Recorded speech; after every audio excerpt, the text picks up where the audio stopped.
Salut jeunes pousses, c'est Tom le jardinier. On se retrouve aujourd'hui pour cultiver dans un bac, ici un potager surélevé et des légumes pour son balcon.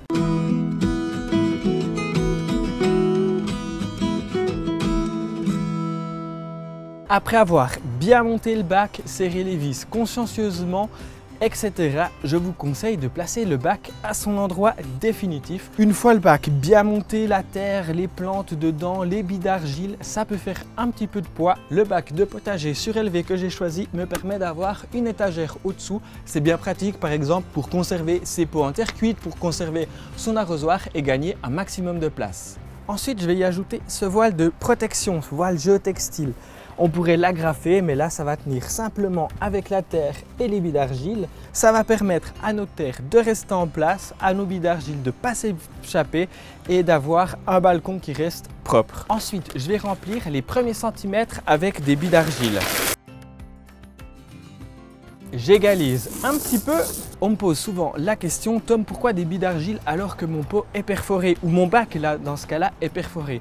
C'est très simple, les billes d'argile ont tendance à sécher un petit peu plus vite et ça va être aussi un bon drainage. Les plantes n'auront pas les pieds dans l'eau et en plus, les billes d'argile vont sécher un petit peu plus rapidement et donc le bois sera plus vite sec et donc moins sensible à la pourriture.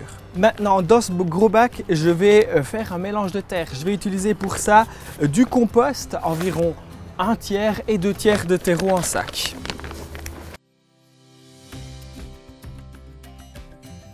Voilà, maintenant l'objectif c'est de bien mélanger. Pourquoi je l'ai fait là? C'est pour mélanger mon compost et mon terreau de façon vraiment très homogène parce que s'il y a des strates, les racines elles vont pas forcément apprécier ça.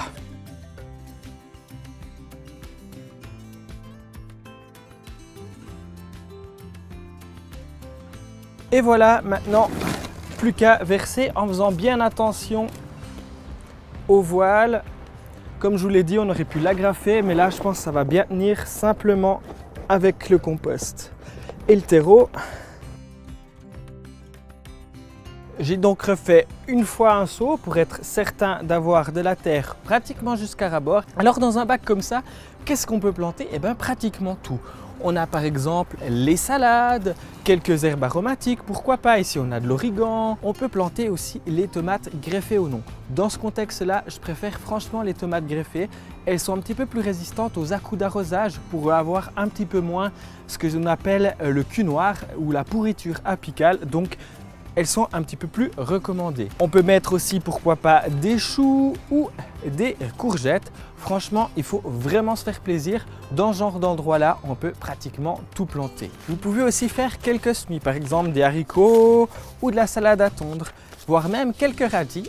Je vous conseille quand même d'éviter le semis de carottes, à moins que vous soyez un grand fan et vous pouvez aller plutôt vers la carotte boule de Paris qui est un petit peu plus ronde, un petit peu plus petite et là qui va se satisfaire de si peu d'espace en profondeur pour pouvoir bien pousser. Pour la courgette, moi je te conseille de la mettre plutôt sur le côté, ça évite de prendre toute la place parce que les courgettes sont mine de rien des plantes qui prennent pas mal de place. Je vais peut-être mettre là sur le côté 2 variétés de tomates, ici des petites tomates cerises.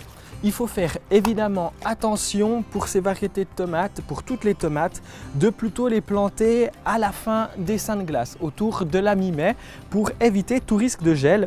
On dit qu'une tomate qui a froid, en dessous de 10 degrés, on n'est pas au-dessous du gel, on est vraiment au-dessous de 10 degrés, se crispe, se bloque et donc elle va plutôt pousser au ralenti pendant 2 à 3 semaines, voire même un mois. Donc si vous les plantez à la mi-mai, une fois qu'il n'y a plus de risque d'avoir ces gros froids, eh ben, elles vont plutôt se développer autant rapidement, voire même plus rapidement que si on les avait plantées plus tôt. Donc les planter tôt est une fausse bonne idée. Et ici une deuxième tomate, la noire de Crimée. Petite astuce toujours concernant les tomates, le point de greffe doit être au-dessus du niveau de la terre. Pourquoi? Parce que sinon elles s'affranchiraient de leur point de greffe, les tomates, et donc c'est strictement à rien de payer un petit peu plus cher pour avoir des tomates greffées. Je vais aussi mettre 1 ou 2 salades par-ci par-là, de la batavia rouge parce qu'elle est très sympa et puis c'est sympa aussi d'avoir ces salades récoltées et cultivées maison. Donc là, 1, 2 et 3. il est important, surtout quand c'est des mini-mottes comme les salades là, de bien arroser avant ces plants pour garantir la reprise. Je vais mettre une plante aromatique, ici du fenouil bronze. Vous pourriez mettre du basilic, vous pourriez mettre pourquoi pas du persil, etc.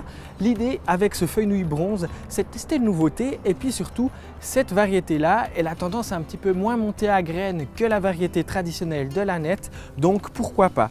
Je vais simplement, pour garantir sa reprise, je vais le diviser en deux. Voilà, une fois ici. Et puis une fois sur le côté là. Concernant le basilic, il apprécie être planté au pied des tomates. Ça va permettre qu'il soit un petit peu à l'ombre, arrosé régulièrement. C'est là qu'il se plaît le mieux.